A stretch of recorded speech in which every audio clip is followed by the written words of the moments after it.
두세 사람이 내 이름으로 모인 것 가운데 나도 그들 중에 있으리라 약속하신 주님께서 바로 이 시간 이 자리에 우리와 함께 계신 줄 믿습니다. 오늘 말씀의 제목은 더불어 숲입니다. 여러분, 역사상 가장 아름다운 숲이 무엇인지 혹시 아십니까? 어디일까요? 가장 아름다운 숲은 바로 에덴 동산에 있었던 그 숲입니다.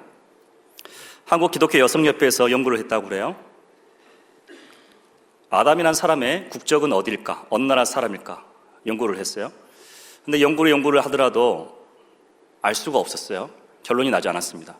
그런데 연구하는 모든 사람들이 이구동성으로 내린 명확한 결론 한 가지가 있습니다. 그것은 이 아담은 절대 한국 사람일 수가 없다는 얘기예요. 왜냐하면은 만약에 그가 한국 사람이었다면은 선악과를 따먹지 않고 뱀을 잡아먹었을 것이다 라는 거예요. 그래서 절대 한국 사람일 수 없다라는 거죠. 뱀을 잡아먹었어야 되는데 아쉬움이 좀 있습니다. 그렇죠? 그랬으면 참 우리가 지금보다 훨씬 편할 건데, 제가 참 감사하는 것은 제주도에서 한 4년 동안 지낼 수 있는 기회가 있었다는 겁니다.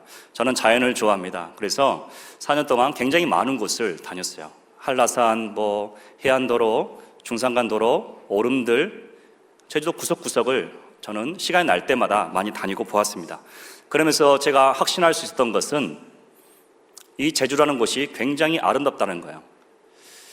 바다도 있고 많은 것들로 인해서 아름답지만 무엇보다도 아름다운 바다와 함께 더불어서 한라산을 중심으로 펼쳐진 그 숲이 굉장히 아름답다는 얘기예요. 여러분, 원래 이 제주도는 어떻습니까? 화산이 멈춰서, 그래서 화산섬이죠, 어쩌면. 화산이 넘쳐서 용암이 흘러서, 마그마 흘러서 아마 완전히 돌처럼 다 굳어 있었을 거예요. 그런데 그 위에 나무가 하나씩 자라나서 나중에는 숲을 이루게 되어진 것이죠. 그런데 그 숲이 아름다운 이유가 어디 있습니까? 그 숲 안에 있는 바로 잎이 푸르는 나무 때문입니다. 성경은 사람을 나무에 비유해서 많이 얘기를 합니다. 그래서 시편 1편만 보더라도 의인은 시냇가에 심은 나무와 같다 이렇게 얘기하세요. 또 요한복음 15장 5절에 보면은 15장에 보면은 나는 포도나무요 이렇게 얘기합니다. 그러면서 나무를 많이 빗대어서 우리 성도들을 많이 얘기를 합니다. 여러분, 나무의 특징이 무엇입니까? 나무의 특징은 생명이 있다는 얘기예요. 더불어서 생명이 있기 때문에 어때요? 반드시 성장한다는 것을 우리가 알 수가 있죠. 자라나는 거죠. 하루하루 자라납니다. 가서 보면은 자라나고 있는지 우리가 알 수는 없지만은 오늘, 내일 하루하루 점점 자라나서 분명히 점점 자라나서 숲을 이루고 있어요. 아마 처음에는 보잘것없는 묘목에 지나지 않았을 겁니다. 그런데 점점 자라나서 숲을 이루게 된 것이죠. 그래서 우리에게 시원한 그늘을 주기도 하고 피톤치드 같은 치유를 우리에게 선사해 주기도 하고 봄, 여름, 가을, 겨울로 시시때때로 우리에게 필요한 양식을 공급해 주기도 합니다. 더불어 숲을 이루는 것이죠. 나무끼리 더불어 숲을 이루고 인간과 함께 더불어 살 수 있는 더불어 숲을 이룹니다.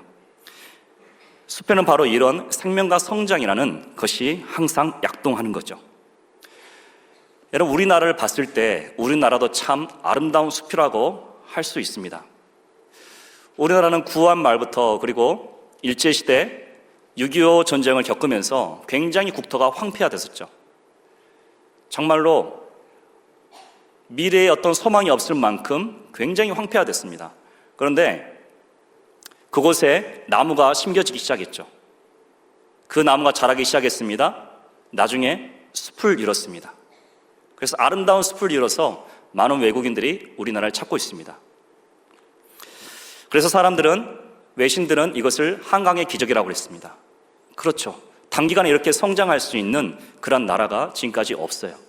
그래서 동남아에서는 우리를 끌어서 코리안 드림이라고 그러죠.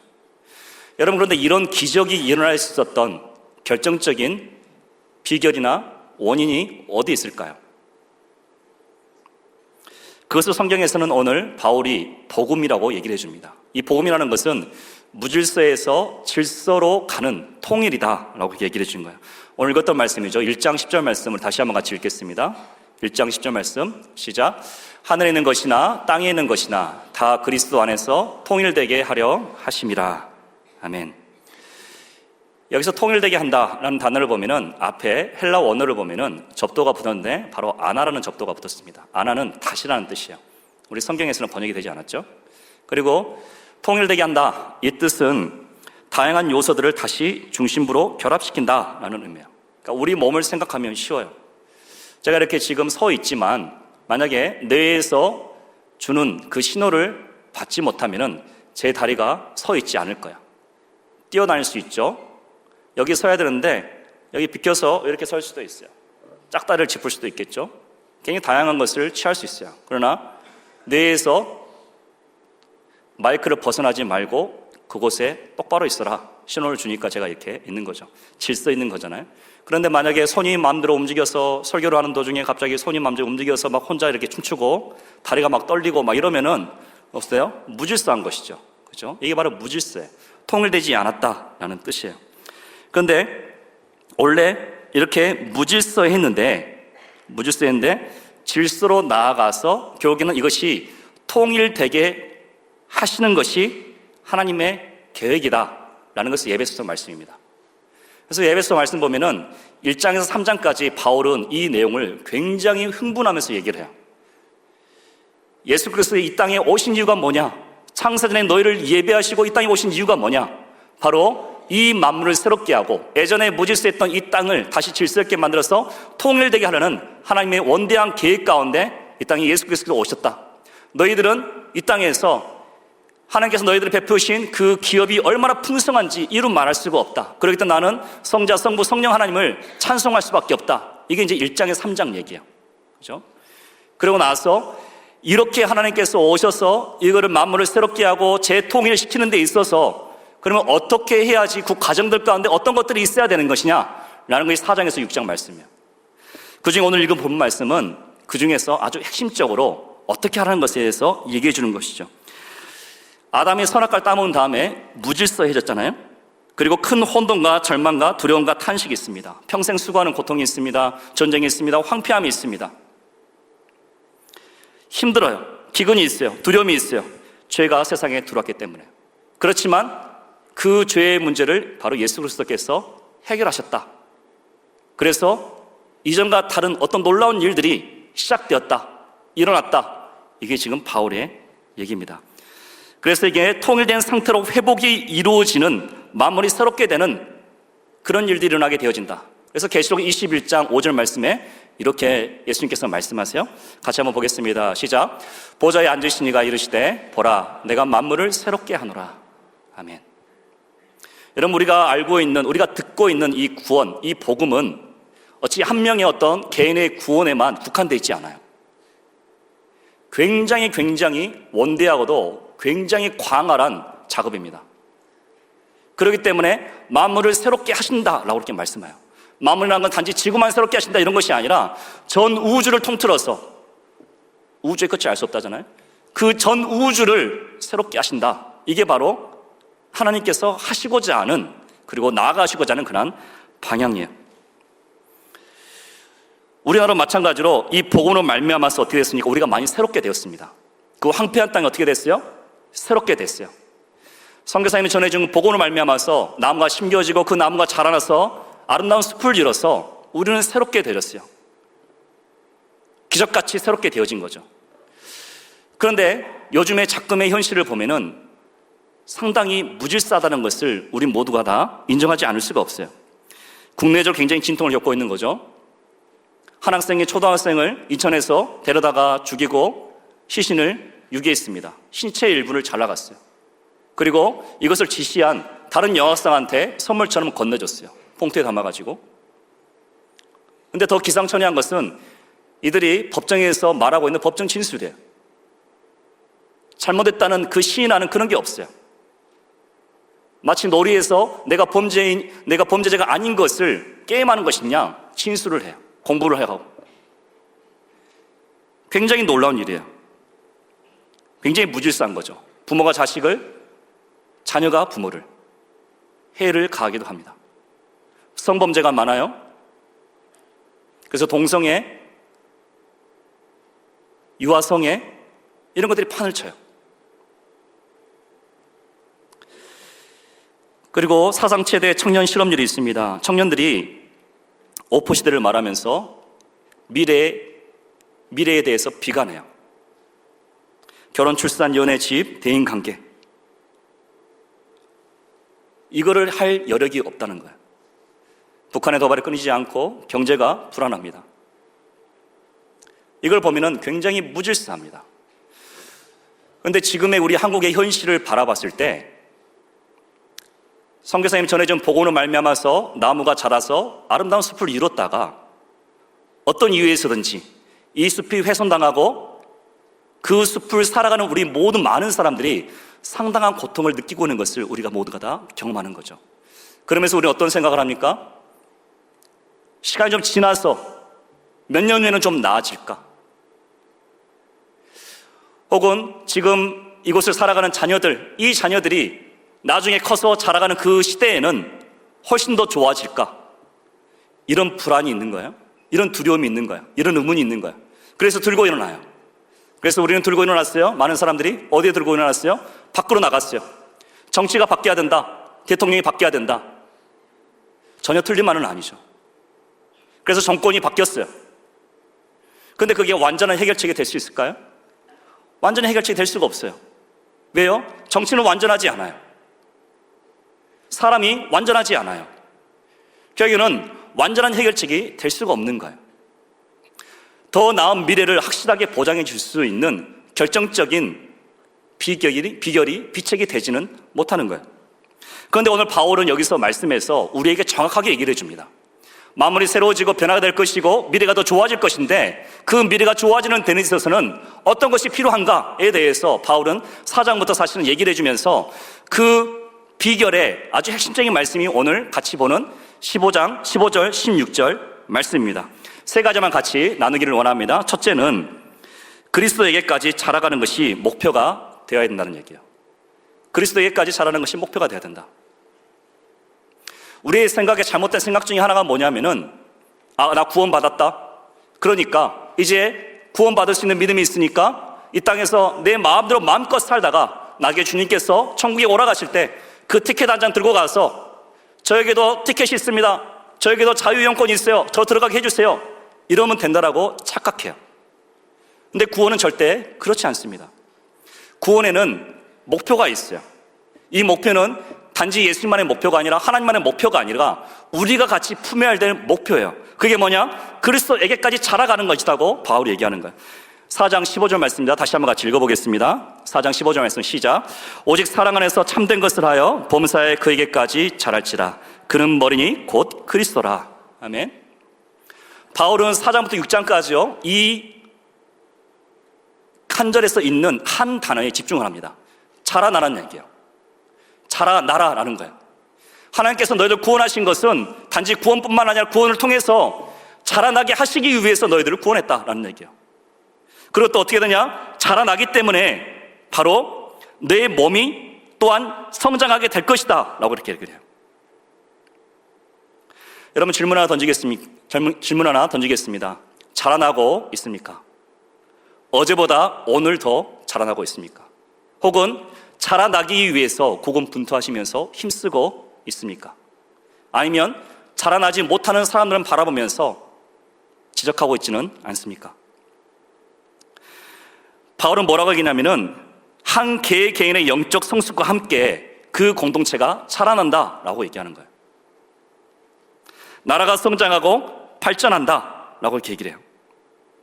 결국 너희 한 명 한 명이 자라지만 결국은 너가 속한 그 몸이 자라게 된다라고 얘기해요.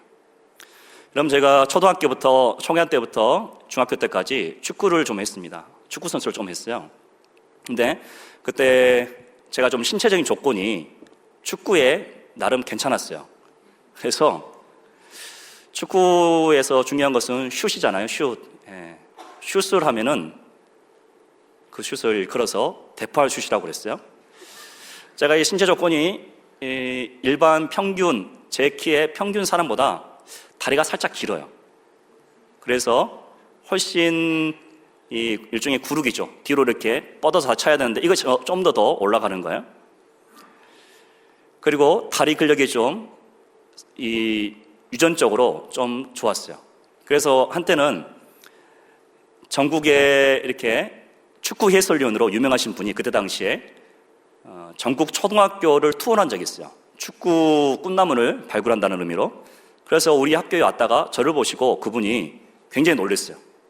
어떻게 초등학생이 저런 슛을 날릴 수 있냐고. 그래서 코치한테 와가지고 쟤 꼭 나중에 좀 크면은 자기한테 연락을 달라고. 연락처를 안 줬어요.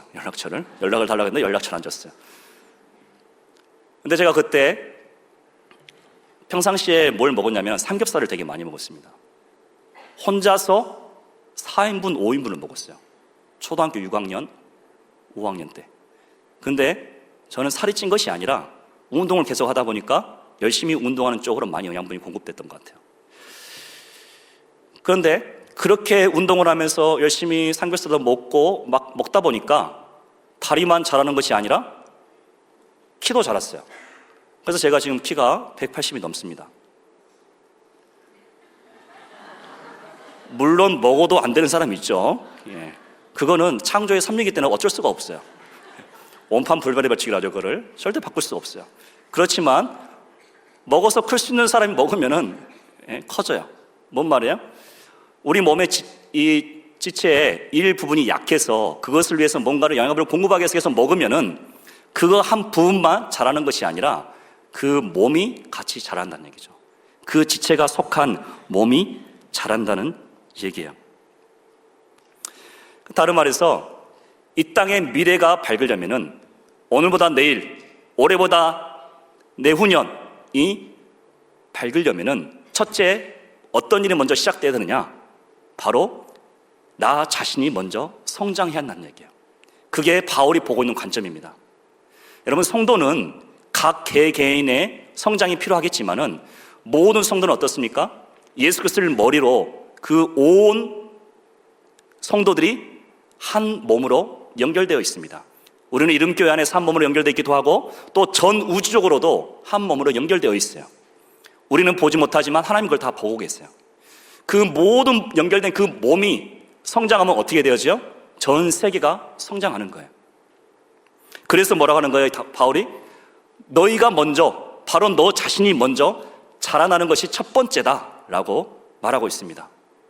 여러분, 미래가 어떻게 밝아질 수 있습니까? 내후년이 얼마나 더 좋아질 수 있습니까?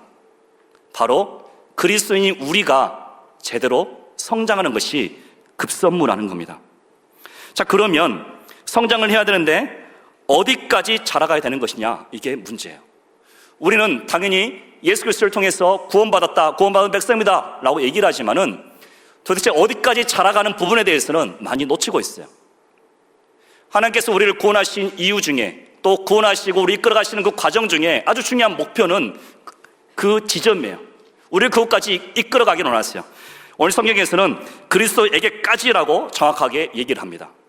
바울은 이 부분을 절대로 그냥 대충 말하고 끝내고 싶어 하지 않아요. 그리스도에게까지다. 자라가야 되는데 그리스도에게까지, 그게 중요하다. 그것을 강조하고 있는 거예요. 그리스도에게까지 가자라는 거예요. 그리스도에게까지를 구체적으로 어떤 상태를 우리가 말할 수 있을까요? 저명한 기독교 저자인 달라스 윌라드가 그의 책이었던 마음이 혁신한 책에서 빛의 자녀들, 다른 말로 해서 성숙한 그리스도인의 6가지 측면에 대해서 얘기를 합니다. 어떻게 성장이 일어나고 어떻게 성숙이 일어나는지. 한 가지는 사고생활이에요. 그들의 머릿속에는 항상 하나님을 생각합니다. 하나님은 어떻게 하셨을까? 하나님의 뜻과 계획이 무엇일까? 하나님의 관점으로 세상을 보고 이야기하고 대처합니다. 두 번째는 감정이에요. 이 감정의 지배적인 특징은 바로 사랑입니다. 그래서 오늘 말씀 보면은 15절하고 16절에 뭐라고 해요? 오직 사랑 안에서 참된 것을 하라. 16절에 사랑 안에서 세운다, 이 얘기를 해요. 에베소서에서는 그 사랑에 대해서 많이 강조를 하죠. 이 사랑한다는 것은 많은 선한 것들을 사랑한다는 의미예요. 성숙이라는 것은. 그리고 나의 삶을 사랑하고 나에게 오는 그게 슬픈 것이든 기쁜 것이든 좋은 것이든 나쁜 것이든 행복한 것이든 약간 불행한 것이든 하나님의 섭리 가운데 하나님이 남게 주셨기 때문에 그것을 사랑한다는 거예요. 그러면서 감사한다는 것이죠. 그리고 그 다음으로 세 번째는 의지입니다. 성과 의를 행하는데 의지적으로 헌신이 되어 있어요. 의지가 앞서요. 내가 그렇게 살아야지라는 것이 몸속에 이미 배어 있어요. 습성처럼 선행에 맞춰서 나가는 거예요. 그 다음으로는 몸입니다. 이 몸은 선을 행할 준비가 되어 있어요. 조금만 기회가 되면 그곳으로 움직입니다. 굳이 생각할 필요도 없이 선과 의를 행할 준비가 되어 있어요. 성경 말씀에 마음에는 원이로 돼 육신이 약하다라는 말인데 이것은 문제가 되지 않아요. 이들 몸에는 겸손함, 조용한 힘, 투명함, 열정과 생명력이 있습니다. 다음으로는 사회적 관계예요. 대인관계가 굉장히 철저히 투명합니다. 이익을 위해서 사람을 만나지 않아요. 진정한 사귐과 교제를 원합니다. 하나님의 섭리에 대한 확신이 있기 때문에 남을 조종하거나 상대를 이용하거나 공격하거나 기만하지 않습니다. 하나님의 형상 그 자체로, 존재 자체로 받아들이고 교제하는 거예요. 그리고 마지막으로 영혼이에요. 영혼은 방금 말했던 이 모든 것을 총체적으로 아우르는 인격적인 특징을 말합니다. 이런 성숙한 모습들이 나타나게 된다. 이걸 다른 말로 뭐라고 합니까? 예수 닮기라고 이렇게 말하는 거죠. 여러분, 하나님께서 우리에게 예수를 닮아라 라고 말하는 것은 단지 어떤 윤리적인 강령을 이행하라 이런 의미가 아닙니다. 여러분들, 너희들 한 명 한 명들이 예수를 닮아가고 닮아갈수록 숲이 만들어지고 아름다운 숲이 만들어지고 너희들이 거하는 그곳이, 너희들이 속한 그 장소가 새롭게 되어진다. 그리고 하나님께서는 그것을 향해서 이 땅의 역사를 이끌어가고 있다라는 말씀이에요. 그 얘기가 4장부터 6장까지 바울이 줄기차게 하는 얘기입니다. 그 아름다운 숲을 만들어가기 위해서 너희들이 어떤 모습으로 살아야 되냐, 어떻게 성장해야 되느냐, 그런 얘기예요. 그래서 바울은 한 절에서 꼭 집어서 얘기를 합니다. 에베소서 4장 13절 말씀인데요, 같이 한번 읽어보겠습니다. 시작. 우리가 다 하나님의 아들을 믿는 것과 아는 일에 하나가 되어 온전한 사람을 이루어 그리스도의 장성한 분량이 충만한 데까지 이르리니. 아멘. 그리스도의 장성한 분량이 충만한 데까지, 이것이 하나님이 바라보시는 목표이고 우리에게 주시는 목표입니다. 우리는 절대 이제 나 구원받아서 하나님 믿으니까 됐다 이렇게 생각하면은 잘못된 음성을 듣고 있는 거예요. 하나님은 그것을 절대 거기서 끝내지 않아요. 단지 우리 개인적인 구원으로 그 하나의 그 구원 때문에 예수께서 이 땅에 오신 게 아니에요. 우리를 구원하시고 우리를 통해서 원래 애초에 아담에게 주었던 그 다스리는 그 놀라운 책임을 완수함을 통해서 이 만물을 새롭게 하시고자 하는 것이 바로 하나님의 계획이고 뜻입니다. 그러하기 때문에 우리가 자라나고 그리스도에까지 자라가면 자라갈수록 어떻게 돼요? 미래의 희망이 있게 되는 거예요. 그리스도인이 똑바로 성장하고 자라갈수록 미래의 희망이 있게 되는 거예요. 우리나라가 희망이 있을 때가 있었습니다. 길지는 않지만은 많이 가진 것이 없고 열심히 노력하면 그만큼의 것을 얻을 수 있어서 행복하고 가정이 행복하고 즐거운, 힘들지만 행복한 때가 있었습니다. 바로 선교사님이 심어주신 그 복음의 씨앗을 통해서 나무가 자라서 숲을 이루어서 어느 정도 그 아름다움의 위용을 떨칠 그때 행복했어요. 그런데 어느 순간부터 그 숲에 병충이 들어오기 시작했습니다. 메뚜기가 들어왔어요. 나무가 하나씩 병들어 죽기 시작했어요. 그리고 어떻게 돼요? 그 숲이 무질서함으로 변하게 된 거예요. 지금 우리가 겪고 있는 그 문제들이 바로 그런 무질서함들입니다. 그래서 바울이 하나님께서 하시는 말씀을 빗대어서 얘기하기를 자라가야 된다. 자라가는데 힘써야 된다. 병들어서 혹은 정체되어서 있어서는 안 된다. 자라가야 된다 라고 말하고 있습니다. 여러분, 자라갈 수 있는 우리가 되기를 주의 이름으로 축복합니다.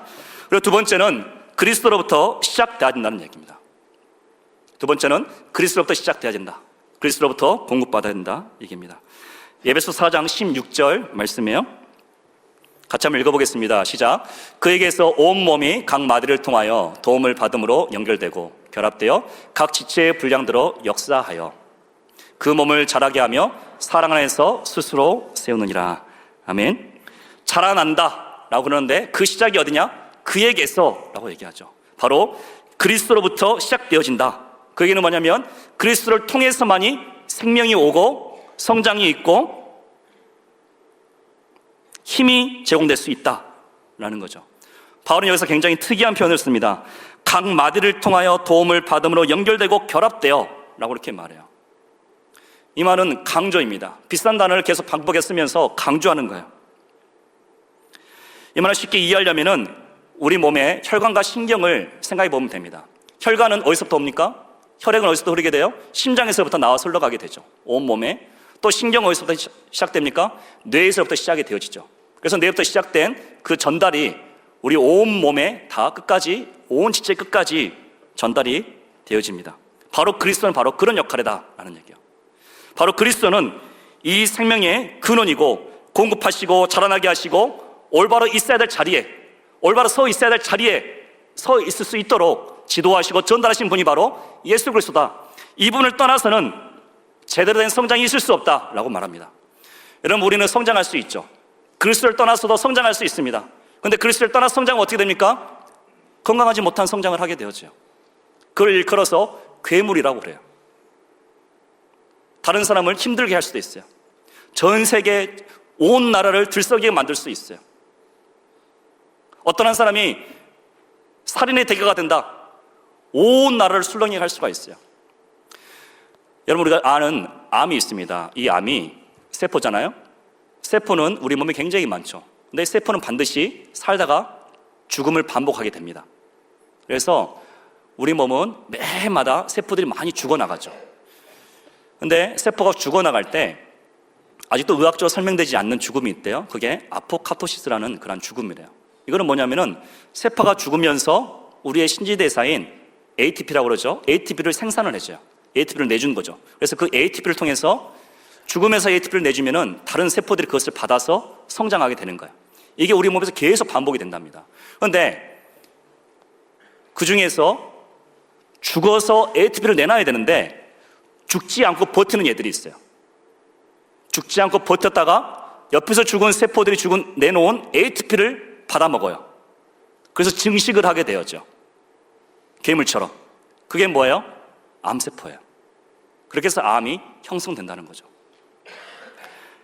마찬가지입니다. 성장에서 다 똑같은 성장이 아니에요. 그리스도를 벗어나면은 제대로 된 성장이 될 수 없어요. 세상적으로 봤을 때, 눈으로 봤을 때 괜찮아 보인다, 멋있어 보인다, 잘 나가게 보인다 할 수 있어요. 세상에서 성공했네, 집도 가지고 차도 가지고 성공했네. 그런데 그리스도가 그 마음이 없어요. 그러면 기형적인 성장이에요. 언제 어떤 일이 일어날지 몰라요.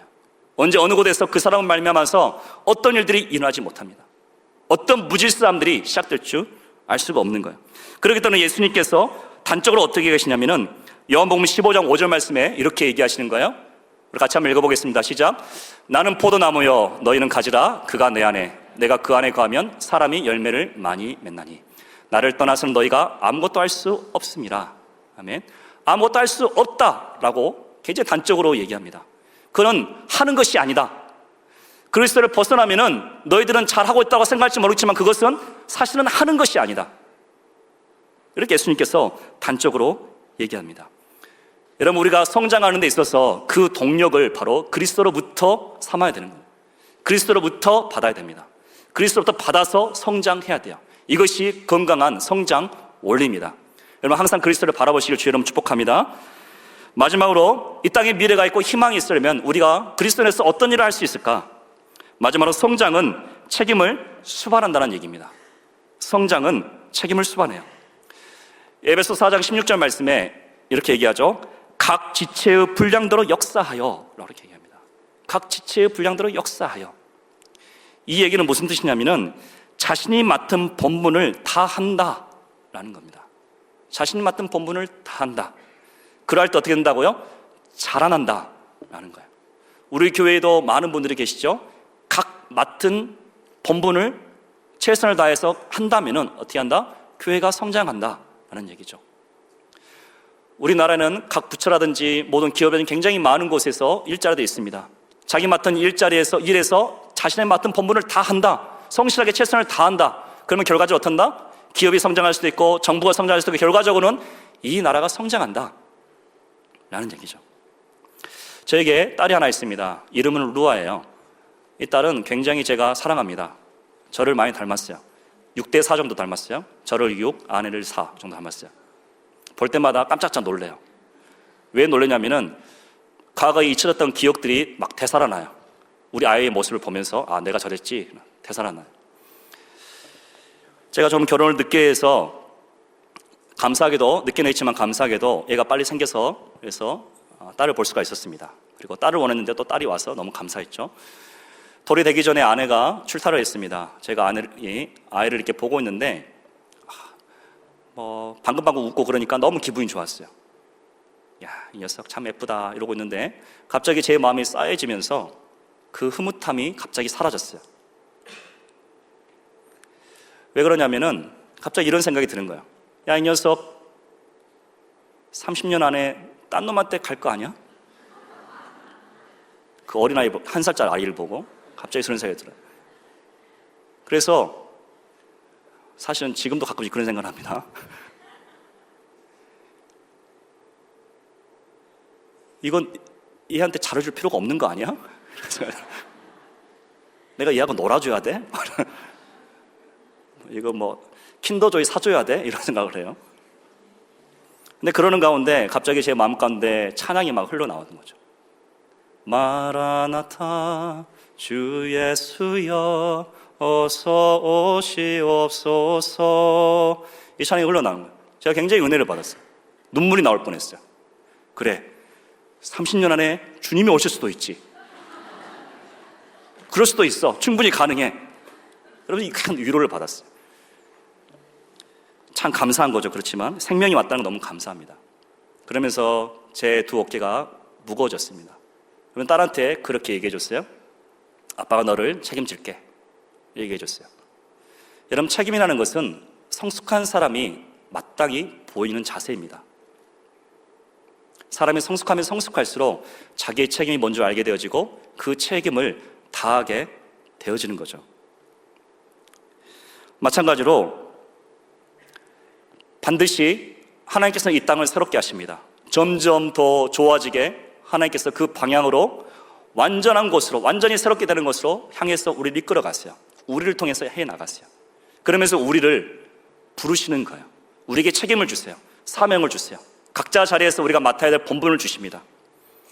그럼 우리가 공통적으로 가져야 될 책임이 무엇일까? 그게 바로 창세기 1장 28절에 우리에게 해주고 있습니다. 같이 한번 보겠습니다. 1장 28절 시작. 하나님이 그들에게 복을 주시며 하나님이 그들에게 이르시되 생육하고 번성하여 땅에 충만하라. 땅을 정복하라. 바다의 물고기와 하늘의 새와 땅에 움직이는 모든 생물을 다스리라 하시니라. 아멘. 여기 보면 다스리라 라고 이렇게 말씀합니다. 그 얘기는 무슨 얘기예요? 만물을 다스리라 라는 얘기입니다. 그 얘기는 원래 하나님께서 만물을 통치자이시지만은 인간에게 그것을 위임하신 겁니다. 대리자로 삼으신 거죠. 그런데 재밌는 것은 대리자로 삼으시고 나서 뭔 얘기를 하시냐면은 그냥 너 알아서 잘해 이렇게 말하지 않으시고 조건 하나 주세요. 조건이 아니라 뭔가를 먼저 주세요. 그게 뭡니까? 복을 주셨다라고 얘기를 해요. 우리는 복을 생각할 때 복 자체만을 생각하면서 가끔씩 오해를 할 때가 있습니다. 그런데 우리는 이 복이 우리에게 주어진 목적에 대해서 생각할 때 우리는 이 땅을 제대로 다스릴 수가 있고 하나님의 큰 축복 가운데 주의 일에 귀하게 쓰임받을 수가 있습니다. 이 복이 왜 주어졌습니까? 단지 잘 먹고 잘 살고 불법이든 편법이든 수단과 방법을 가리지 않고 대박이 나서 부자가 되라고 복을 주셨나요? 성경은 절대 그렇게 얘기하지 않습니다. 복을 주신 것은 단적으로 만물을 다스리라는 그 사명 때문에 우리에게 주신 겁니다. 그러기 때문에 만물을 다스리는 것이 얼마나 엄청난 것이겠어요. 그래서 하나님께서 인간에게 주신 그 복이 엄청난 것일 수밖에 없는 거죠. 그 모든 것을 다스릴 만큼 그만큼 무한한 자원을 가지고 있어야 되는 거죠. 그래서 바울이 에베소서에 뭐라고 하냐면은 성도에게 주신 그 하나님의 신령한 복이 무엇인지 너희들이 알기를 원한다. 이 복이 얼마나 엄청난 것이냐, 그 얘기를 하는 거예요. 하나님께 너를 부르셔서 마음을 새롭게 하시고 통일되게 하시는데 너희들이 그것 가운데 쓰임받는데 그 쓰임이 잘 받아지기 위해서 하나님께서 너희들에게 주실 그 복이 얼마나 위대한가. 이 온 우주를 커버할 수 있을 만큼의 복을 너희들에게 허락하신 것이다 라고 얘기하는 거죠. 바로 만물을 다스리기 하기 때문에 우리에게 복을 주셨다. 그 책임과 사명을 주셨다 라고 얘기합니다. 그러니까 하나님께서 아담에게 이렇게 말씀하신 거죠. 너가 성곳에서 아름다운 숲을 만들어라. 아담은 당시 동산직이었죠.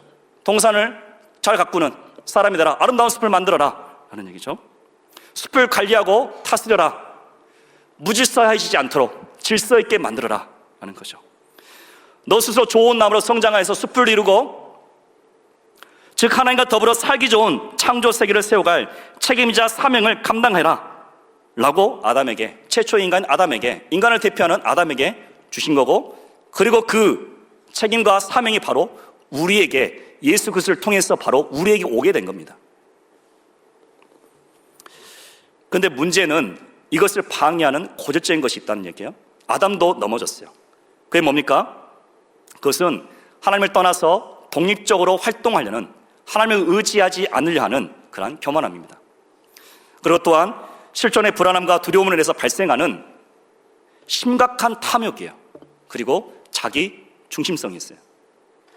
그래서 사람들은 같이 일구어야 될 그 숲을 바라보면서 그 아름다운 숲을 바라보는 것이 아니라 옆에 있는 나무를 자꾸 바라봅니다.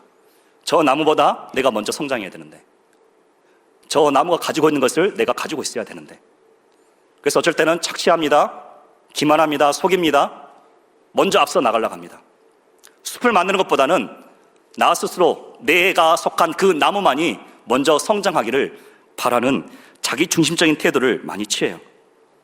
더 높은 지혜를 가는데 혈안이 되었다는 것이죠. 그러면서 하나님께 뭐라고 해요? 복을 주십시오라고 얘기를 해요. 완전히 순서가 바뀐 거예요. 뒤집어진 거예요. 온전한 기도가 될 수 없는 거예요.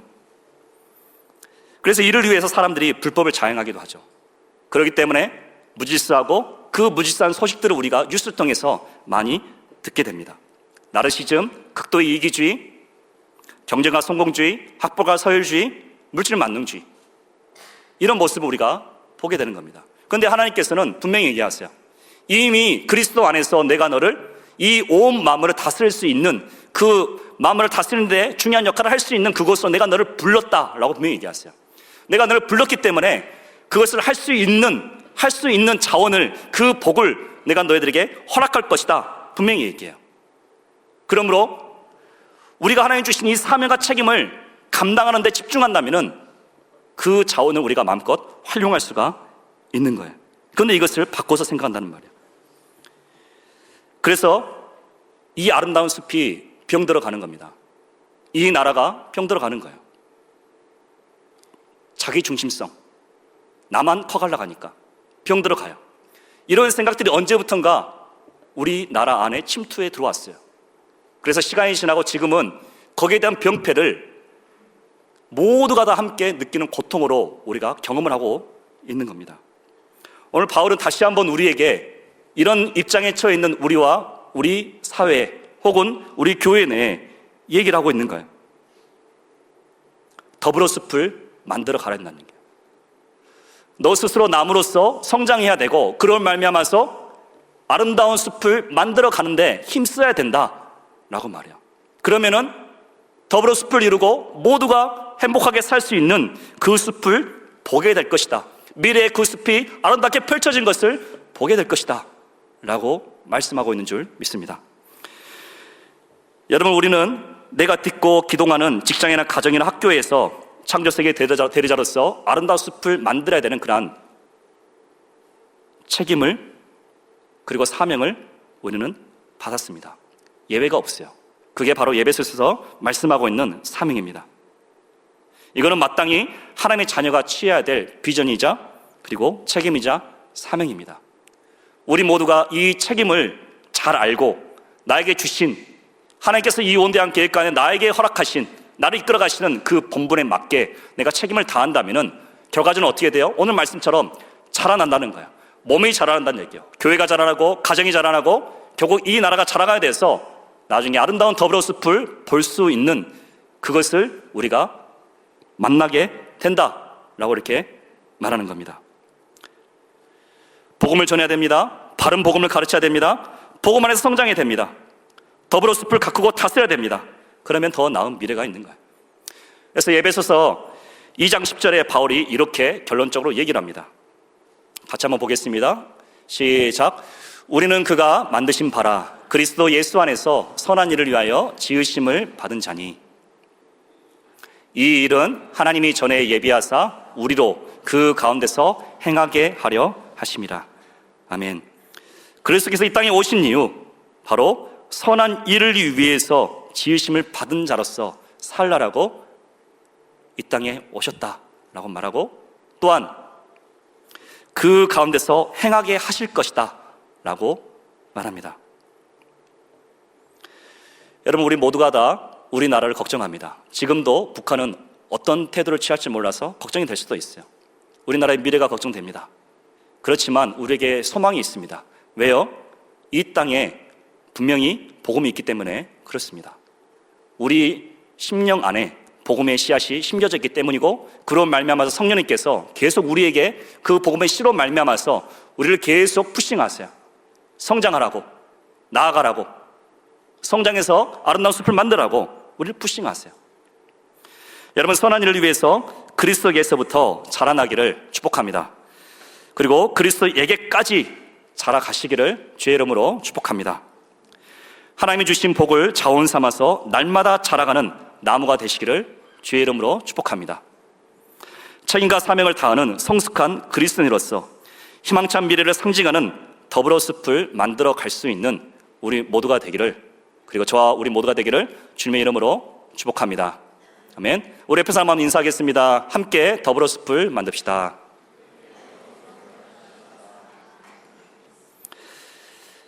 우리 한번 기도하기를 원합니다. 하나님, 그렇습니다. 내 삶 가운데 날마다 성장하도록 도와주시고, 내가 속한 곳이 하나님 바꾸어지고 더불어 숲을 이룰 수 있는 그러한 장소가 될 수 있도록 역사하여 주십시오. 이 나라가 아름답게 아름다운 숲으로 만들어가도록 인도하시고, 그래서 내일의 희망이 있는 이 나라가 될 수 있도록 인도하시고 역사하여 주시옵소서. 우리 같이 기도하겠습니다. 좋으신 하나님을 찬양합니다. 언제나 함께해 주시고 임하시고 우리가 말씀하시고 깨닫게 하시는 하나님을 찬양합니다. 하나님 아버지, 주님, 많은 문제 앞에서 우리는 어떻게 하냐, 그리스도에서 어떻게 살아야 되냐 고민할 때가 많습니다. 무엇이 옳은 것이냐, 어떻게 행동해야 되냐 하나님 고민할 때가 많습니다. 그러나 분명한 것은, 우리에게 말씀하신 것은, 하나님 지금 있는 자리에서 너가 성장하라, 좋은 나무가 되라, 그래서 너로 말미암아서 더불어 숲을 만들어 가라 라고 말씀하신 줄 믿습니다. 또한 더불어서 하나님 그리스도께 초점을 맞춰야 된다. 성장할 때 기형적인 성장이 아니라 건강한 성장을 해야 된다, 우리에게 말씀한 줄 믿습니다. 또한 너에게 주신 그 책임을 다하는 그러한 삶으로서, 너에게 맡겨주신 그 사명과 본분을 다하는 삶을 살아감을 통해서 자라가야 될 것이다. 이 나라가 자라가야 될 것이다. 미래의 희망일 것이다 말씀한 줄 믿습니다. 하나님, 자라가도록 도와주십시오. 사명과 또 나가도록 인도하여 주십시오. 깨어있도록 하여 주시고 주님 안에 자라가도록 인도하시고, 이 아름다운 것이 하나님 아름다운 나라를 성장하고 하나님 세워갈 수 있는 우리가 될 수 있도록 주여 도와주시고 인도하여 주시옵소서. 임하여 주시옵소서. 좋으신 하나님을 찬양합니다. 그렇습니다. 우리는 두렵고 불안합니다. 현재 모습이 마냥 기쁘지 않습니다. 미래에 희망이 있을지 고민하게 됩니다. 그러나 분명한 것은 주의 복음이 우리 가운데 있는 한 그 복음으로 말미암아서 이 땅에 희망이 있는 줄 믿습니다. 하나님, 우리가 스스로 나무가 좋은 나무가 돼서 아름다운 숲을 형성할 수 있는 각자가 될 수 있도록 인도하여 주십시오. 성장하도록 인도하여 주십시오.